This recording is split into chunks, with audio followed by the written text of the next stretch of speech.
Americans know more about Bart and Homer Simpson than they do about their own freedom. About 22% of Americans can name all five of the fictional Simpsons family members: Homer, Marge, Bart, Lisa, and Maggie. But just 1 in 1,000 people surveyed could name all the freedoms granted under the first five amendments to the U.S. Constitution. This study was done by the New McCormick Tribune Freedom Museum. And basically what this shows is that Americans need to be more aware of what this great country's freedoms provide. These five amendments were the first five things that the founders of this country said that the people needed. They also have lasted more than 200 years and have been given to every person who calls the United States home. First, we will be looking at when and why these five amendments came into play, what freedoms the first five amendments provide, and finally, how uninformed we as a country are about such an important topic. Now let's take a look at how and why these amendments were formed. The original 10 amendments, or the Bill of Rights, was passed by Congress on September 25, 1789, and were ratified on December 15, 1791.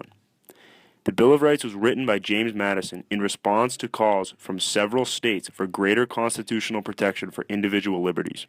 The Bill of Rights is a list of limits on government power.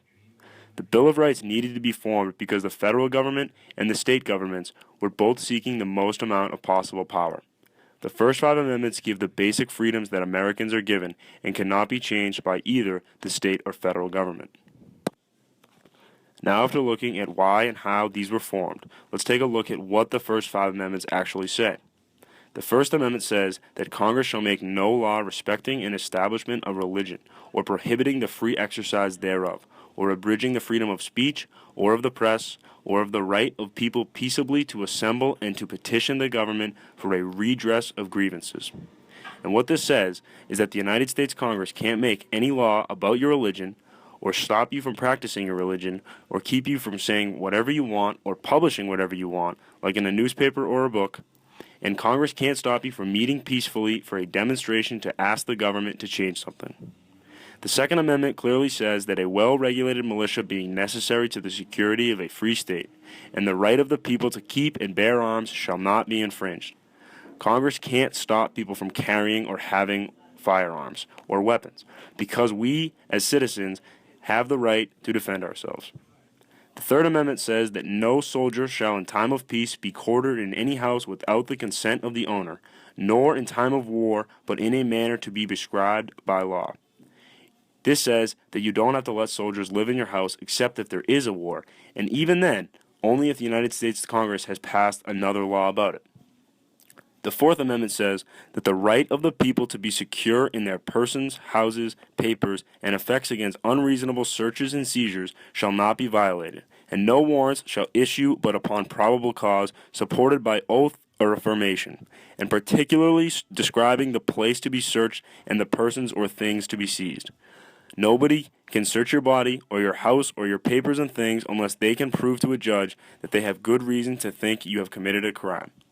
And last but not least, the Fifth and Final Amendment says that no person shall be held to answer for a capital or otherwise infamous crime unless on a presentment or indictment of a grand jury, except in cases arising in the land or naval forces or in the militia, when in actual service in time of war or public danger, nor shall any person be subject for the same offense to be twice put in jeopardy of life and limb, nor shall be compelled in any criminal case to be a witness against himself, nor be deprived of life, liberty, or property without due process of law, nor shall private property be taken for public use without just compensation.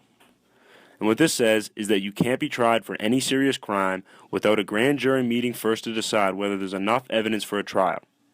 And if the judge and the jury decide that you are innocent, the government can't try again with another jury.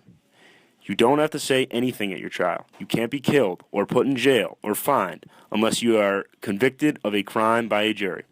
And the government can't take your house or your farm or your car or anything that is yours unless the government has paid for it. Now that we know what the first five amendments say and promise, let's take a look at the amount of people that do not know these freedoms. The First Amendment Center at Vanderbilt University has looked at Americans' familiarity with the First Amendment this year. While 61% of those surveyed in 2016 knew that the First Amendment protects the freedom of speech, only 23% volunteered that it also supports the freedom of religion, and only 18% cited freedom of the press. Freedom of association, you may ask? Only 14% of people knew this freedom, and only 6% of those polled could cite the right to petition the government for grievances, only the fifth major freedom guaranteed by the First Amendment. The final test before this video ends is to ask how many people knew these freedoms before this video. I can admit that before researching this topic, I did not know all these freedoms. Moving forward, these are things that need to be well known by the people. We as a country take pride in calling ourselves the land of the free, but if we do not even know what being free means, why take pride in it? To conclude, our country gives us the right to so many different things. We can say whatever we want, you can believe in whatever you want, and you don't have to speak at your own trial if you don't want to. We have rights and protections, but what good are they if we do not even know that they exist? At the end of the day, knowing what you can and cannot do in this world is more important than the donut-eating yellow man on your television screen.